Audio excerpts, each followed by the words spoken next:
Welcome back to the Morph Your Mind podcast. This is another new episode, and I am your host, Justin Wright. My co-host, Chrissy Barron, is going to be jumping on here in a little bit. And before we officially get started, as always, I would like to thank our sponsor, Nova 3 Labs. If you use the discount code podcast15, that's podcast15, at nova3labs.com.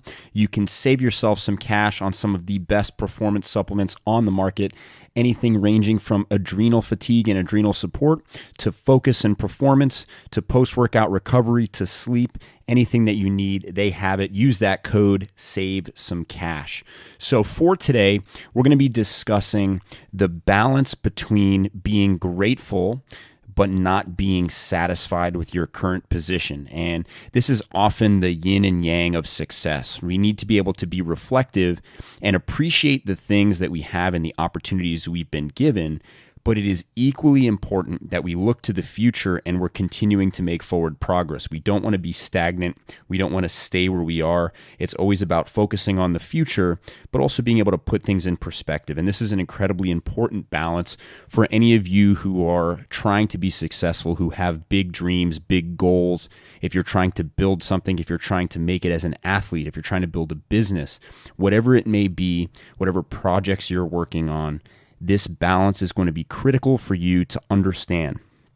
And I want to dive right into gratitude. And we've talked about gratitude in the past. We've talked about a gratitude practice and how to cultivate that as part of your daily routine. But it's something that's worth revisiting. And I know that Chrissy has a journaling method that she likes to use and that she's going to recommend. I do one that's a little bit different, and I try to keep things as simple as possible with the people I work with.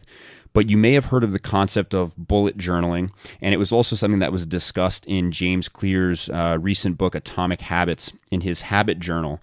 And essentially what you're doing is you're laying out a monthly grid. So you draw out whatever month you're looking at, you lay out all the days of that month, and all you're looking to do is check the box for each day if you did the activity in question. So, for example, I wanted to read more this year, and so I have a goal to read every day.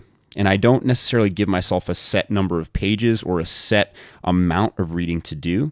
I simply check the box if I read that day, whether it's an article, whether I made progress on a book, whether I listened to an audiobook, all of those things I kind of lump into that reading box. And so the benefit of this is it allows me to feel progression without the extreme pressure to do something crazy or make a huge amount of progress on that goal or on that piece. And the reason that this helps with gratitude is a lot of times we set unrealistic goals for ourselves, or we are pushing so hard and we want to accomplish so much that it's hard to be patient and let things play out. And it's hard to realize what we actually are accomplishing on a day-to-day basis. So if you break things down in this way and you just lay out this grid, it can actually allow you to be reflective and feel that sense of accomplishment for the things that you're doing on a regular basis. Because for those of you who are listening to this podcast, most of you, or many of you at least, are type A, you're success-driven, you're motivated by wanting to accomplish big things. And when you have that mindset, it can be difficult to understand and appreciate how far you've come from where you were. And so if you can break your goals down in this way, or you can break down your progression, and you can actually look back and see that in any given month, you were able to work on things every day or almost every day, a lot of times it can allow you to appreciate the progress you've made and be thankful for what you've been able to accomplish. And one other method that I like to expand on with this is breaking down our to-do list into smaller chunks for each day. And I have a huge to-do list with really everything that I need to accomplish in the near future, the distant future. Everything's kind of listed there and broken down. But what I try to do each day is break that list down into a smaller list. I try to simplify it as much as possible, a handful of action items or things that I really need to focus on. And that allows me to actually focus and work on those things instead of being distracted or stressed out about the sum of work that I still need to do. And that also allows me to be grateful and to be reflective and to look back at the progression that I'm able to make day in and day out. And it makes me feel like I'm not wasting days, because when you simplify the tasks that you need to accomplish, or you simplify the things that you're working on, it allows you to make more forward progress and to appreciate that progress a little bit more. And just if we're talking in a general sense, if we simplify this as much as possible, it doesn't have anything to do with goals. It doesn't have anything to do with progress. It doesn't have anything to do with reflecting on that progress. Being grateful simply means taking a step back, zooming out, and realizing that on the journey of your life and on the journey towards ultimate success, or whatever your ultimate goals are, right now you have probably made substantial progress on that journey. And when you have big aspirations, it can be hard to see that. And it can be hard to be thankful for what you already have accomplished.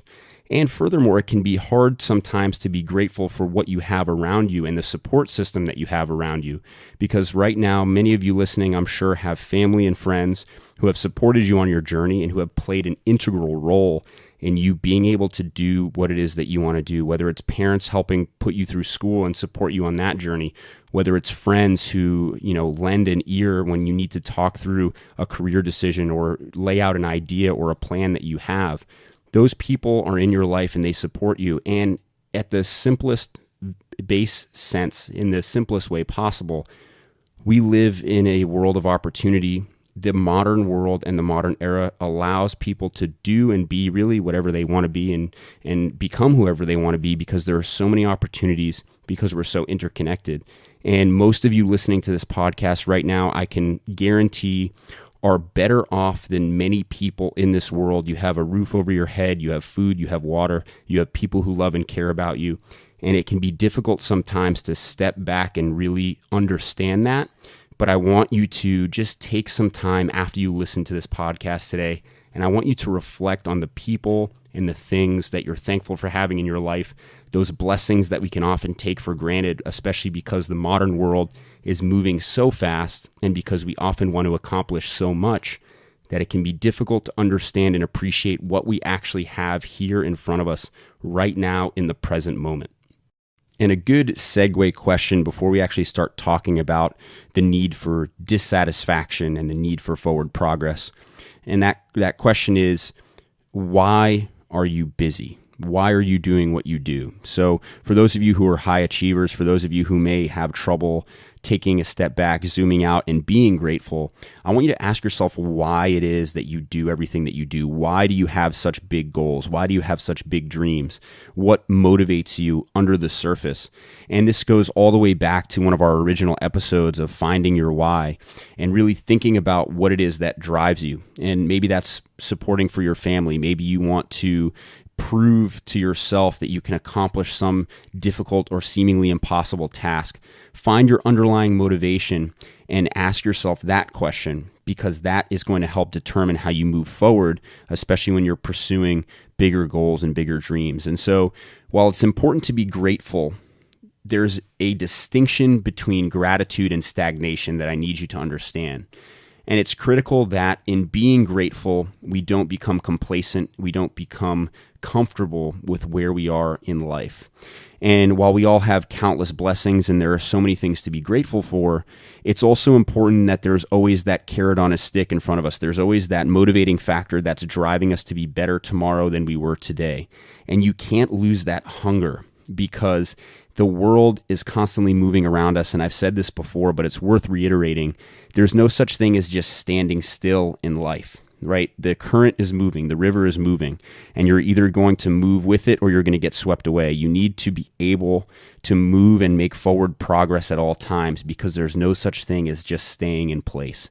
And I'm sure you've seen examples of this. We can point to examples of this in the public eye, whether it's with athletes, whether it's with movie stars, people who have made it big, so to speak. But what happens sometimes when a team wins a championship in sports, and then that team goes on the next season to have a poor performance or poor showing? We see this in professional sports all the time.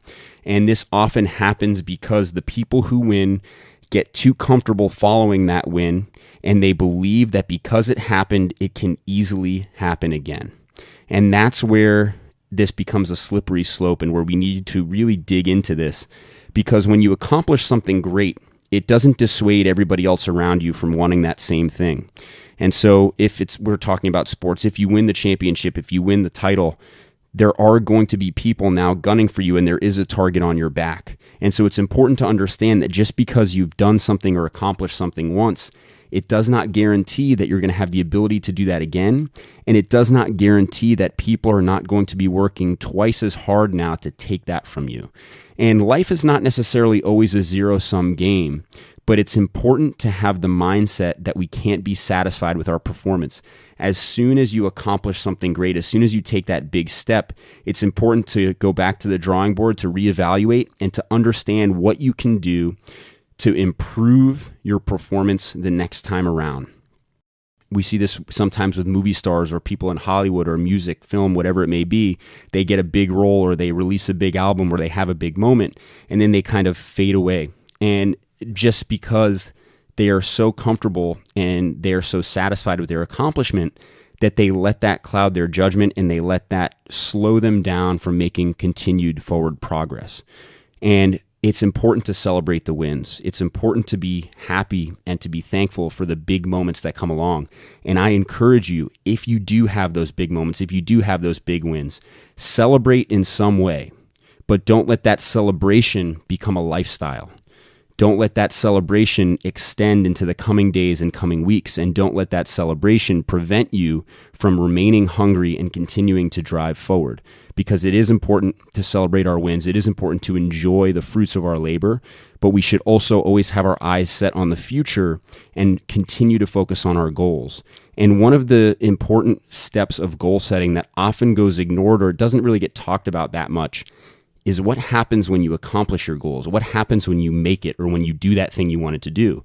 Once that happens, it's important to revisit those goals, to revise them, to update them, to make that goalpost just a little bit further away.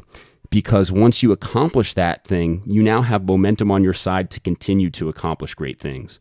So while it's important to be reflective, to be grateful, to be thankful for our blessings, to appreciate what we have and to appreciate how far we've come. And we can use those goal setting or journaling practices to do that and to get that better vision, if you will, about our progress and about what we're accomplishing. It's also incredibly important on the flip side, the yin and the yang, to be dissatisfied with where we are, to always be hungry, to always be looking to the future and finding ways that we can constantly improve, that we can constantly evolve. Because in life is always moving. There are always going to be people out there trying to do the things that we want to do. And if we spend too long celebrating, if we spend too long enjoying the fruits of our labor, then life will pass us by and we will lose that momentum to continue forward and to continue making that progress and accomplishing those goals.